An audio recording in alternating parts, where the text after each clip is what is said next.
अरे बापरे, गरम पाणी. हो मित्रांनो, इथं होतं गरम पाण्याचे झरे. तर नमस्कार मित्रांनो, स्वागत आहे एका नवीन ब्लॉग मध्ये. काल तुम्ही बघितलं होतं आम्ही कोकणात आलो होतो फिरायला. आता आम्ही पाठी निघालो होतो म्हणून इथं पाचल मध्ये नाश्त्याला थांबलो होतो. पाचल मध्ये या वैभव हॉटेल मध्ये आम्ही थांबलो होतो. आणि ही बघू शकता आपली गँग. सगळ्यांनी आपल्या आवडीचं काय काय मागवलं होतं. मी मागवलं होतं पोहे. पोह्यासोबत ही चटणी तर एक नंबर लागत होती. पोहे खाऊन झाला आणि आम्ही मागवली चहा. मित्रांनो, इथली चहा पण एकदम कडक होती बघा.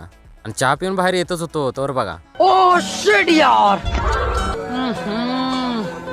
इसमें तो मुझे समझ में ही नहीं आ रही है क्या प्रॉब्लम है। मित्रांनो, ह्यो काय विषय होता मला कमेंट मध्ये कळवा. नाश्ता बिष्टा करून निघालो बघा आम्ही स्पॉटवर. आणि आता आम्ही कोकणात एंट्री केली होती तर म्हणलो सीएनजी पण भरून घेऊया. आता इथं साईडलाच पंप होता तर बोललो इथं सीएनजी टाकून जाऊया. सीएनजी टाकून निघालोच होतो तर इकडचं रोड बघा कसला आहे. इथं हायवे सोडून एक काका बोललं की इथं आतमध्ये काहीतरी बघण्यासारखं आहे म्हणून. मग काय आलो आतमध्ये आणि गाडी लावली आणि गेलो बघा आतमध्ये. तर मित्रांनो, इथं दुसरं काय नव्हतं तर इथं होती तर कुंड. आणि इथं आत एंट्री केल्यावर असं वाटतं की कुठेतरी जुन्या राजवाड्यात. मित्रांनो, हे बघू शकता शिवलिंग आणि त्याच्या पुढे कुंड. तिथूनच साईडला आलो तर इथं दत्त मंदिर होतं. मग दत्त मंदिरचं दर्शन घेऊन आलो बघा साईडला. तिथं दर्शन घेऊन आलो बघा एकदासा बाहेर. इथून इथं साईडला आलो तर इथं होतं गायमुख. आणि मित्रांनो, ह्या प्लेसला बोलतात राजापूरची गंगा. हे मला पण माहित नव्हतं. इथं पाटी लावलेली म्हणून मला कळालं. या कुंडातलं पाणी एवढं क्लीन होतं की काय बोलूच नका. एकदम तळाचं आरपार दिसत होतं. आणि इथलं सगळं शूट घेऊन निघालो बघा साईडच्या महादेव मंदिर मध्ये. महादेव मंदिराच्या साईडलाच एक वडाचं झाड होतं. आणि वडाचं झाड कसं दिसतंय बघा. आणि वडाचं झाड बघून आलो बघा महादेवाचं दर्शन घ्यायला. आणि इथून महादेवाचं दर्शन घेतलं आणि आलो बघा एकदासा बाहेर. मित्रांनो, लाईफ कशी पाहिजे तर अशी पाहिजे बघा, एकदम निवांत. मग काय पाण्यातलं बेडूक बघून निघालो बघा एकदासा दुसऱ्या स्पॉटवर. स्पॉट काय ठरलं नव्हतं, तर जे दिसेल ते आम्ही बघत जायचो. तिथून पुढे आम्ही आलो बघा उन्हाळ्यात. मित्रांनो, इथं होतं महालक्ष्मी मंदिर. तर बोललो इथं आलोय तर महालक्ष्मीचं दर्शन घेऊन जाऊया. तर मित्रांनो, कोकणातली मंदिर म्हणजे एक नंबरच असतात बघा. हे बघू शकता आतलं वातावरण कसं आहे. तोवर आलोय तर दर्शन पण घेतलं बघा. आणि तुम्ही पण दर्शन घ्या बघा. आणि महालक्ष्मीचं दर्शन घेऊन साईडला आलो तर हे बघा, साईडलाच गरम पाण्याचं झरं होतं. आणि इथं 12 महिने गरम पाणी असते. आणि इथं गरम पाणी कशामुळे असते मला पण माहित नाही. तुम्हाला जर काय माहित असेल तर मला कमेंट मध्ये कळवा. मित्रांनो, मला विश्वास पटत नव्हता म्हणून हात लावून बघितलं तर खरंच गरम पाणी होतं. मग काय फुकट गरम पाणी मिळतंय म्हटलं सगळ्यांनी पण इथं हातपाय धुवून घेतलं बघा. आणि इथनं गरम पाण्यानं हातपाय धुवून बाहेर आलो तर साईडला बघतोय तर केरळ सारखं सीन होता बघा. इकडे बघल तिकडे नारळाचीच झाडं होती. मग काय हे सगळं बघून निघालो बघा आम्ही दुसऱ्या स्पॉटवर. तर मित्रांनो, असा होता आजचा ब्लॉग